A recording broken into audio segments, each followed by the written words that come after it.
dark wood. What was that? Oh, it's a spider jockey. Okay, well here's spruce then. You're saying the darker wood. So this is spruce? Is this the spruce you're looking for? Yeah, spruce one. Okay.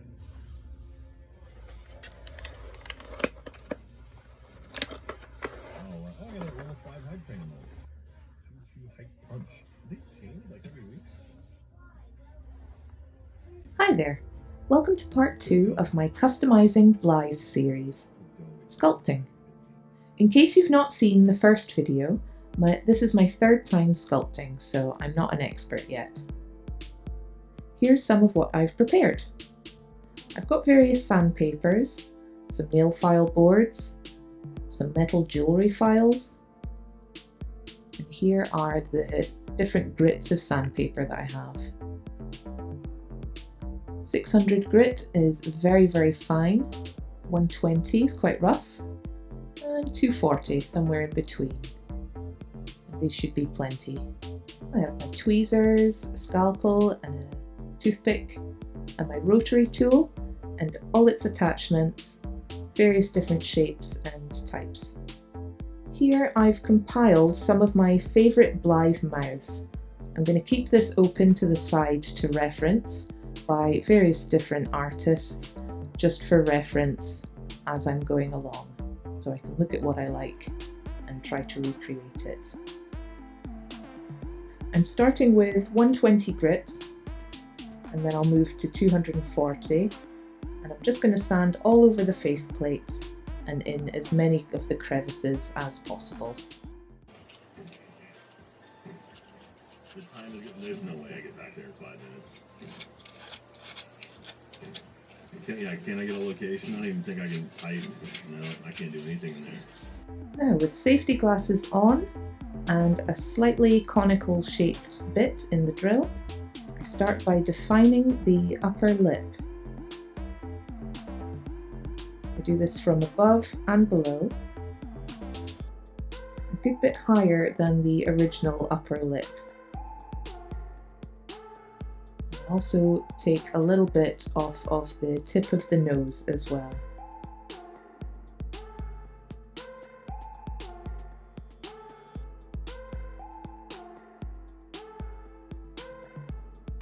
I change to a pointed tip to start sharpening in some details, especially in the mouth crevice.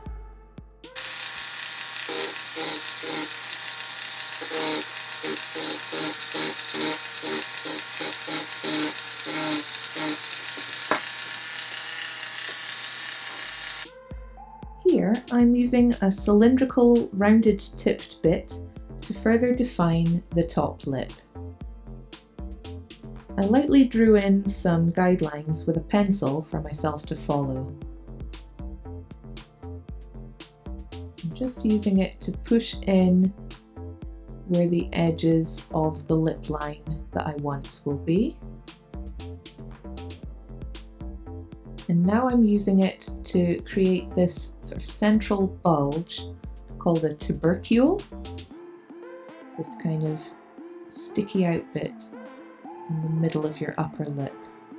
I'm also using the same bit to push back either side of the lower lip.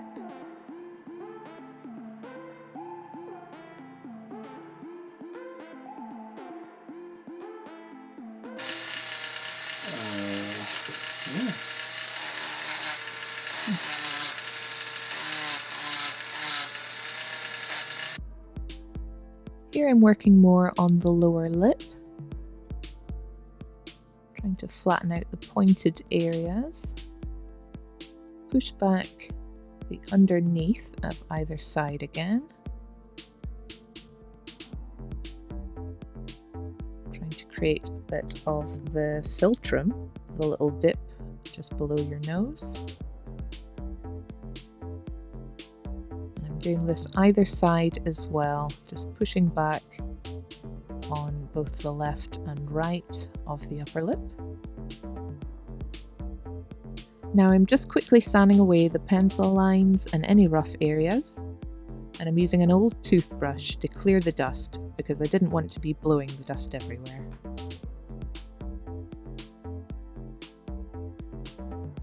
You can see the new shape starting to come together. I've switched to a ball-tipped bit to remove some material above the lip line. It makes the upper outline more prominent.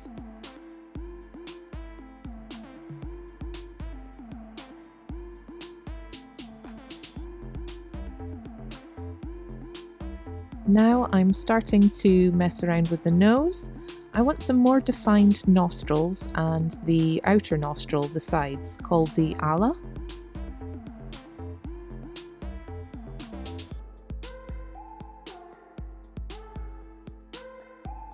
I'm just refining the lips here and there.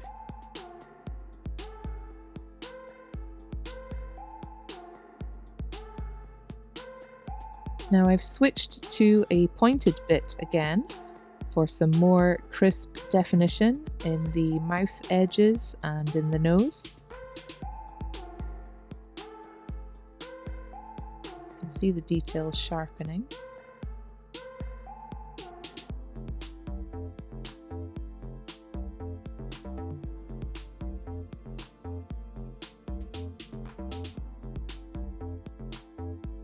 Another quick cleanup.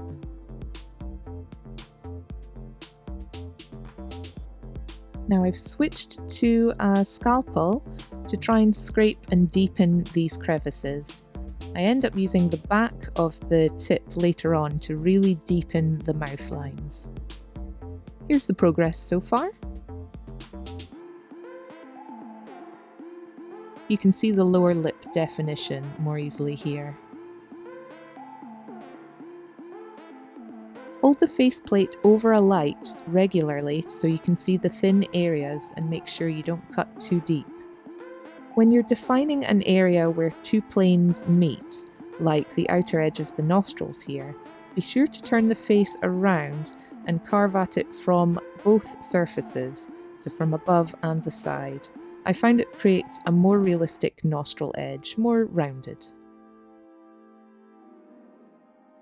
Now I'm starting to alter the chin area here. I'm using a wide rounded bit to create some soft scooping edges. I also start to push back the bridge of the nose. This will hopefully help to make a more upturned button nose. I've changed to a straight tool bit to carve away under the chin. Try to choose the right shape of tool for concave or convex areas. A rounded curved shape bit for concave areas and straight or flat bits for convex shaped areas. This will really help you to avoid gouging accidentally. Now it's coming together more. As I said earlier, I used the back of the scalpel tip to scrape along the mouth and nostril crevices. I like more definition in these areas, so just carefully repeat the scraping motion to cleanly deepen the area. I'm switching back to sandpaper now, using small pieces by hand, or wrapping them round a file so I can get into the corners. I also used this spongy foam nail file by cutting it in an angle. It's really useful because it has some give to it. You can buy sandpaper sponge pads, but I don't have any.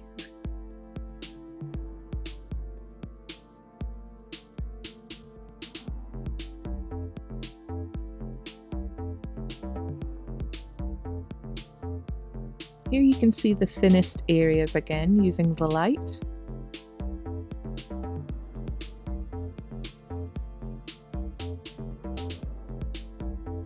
You can really see the difference in the finish between the front and the back. If it's going to bother you, you can sand the back and spray it as well.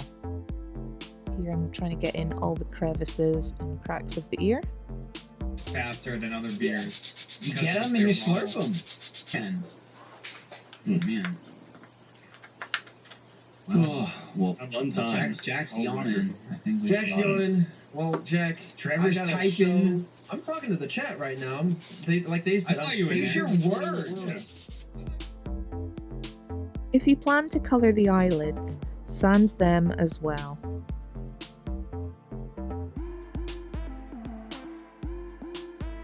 Here I thought I had finished, but then I remembered I wanted to change the eyelashes. So you dismantle the eyes like this. Just carefully pry them apart. Keep them safe together. Now you can soak the lids in warm water for about 10 minutes. And then I was hoping just to pull them out with tweezers.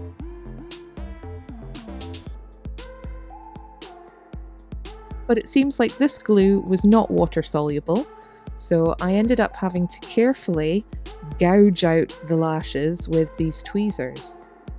Now these are really pointy, strong tweezers, but you have to be so careful. The eyelids are so thin, the plastic here, it could easily crack, so be very careful. Bit by bit, I managed to gouge out all of the eyelashes, so I'll replace this later. There we go. What a nightmare. And that's all for now. Here's a comparison of the before and after. I'm really happy with how this came out. The next step will be to protect and prime it for colouring using a clear matte protective varnish spray.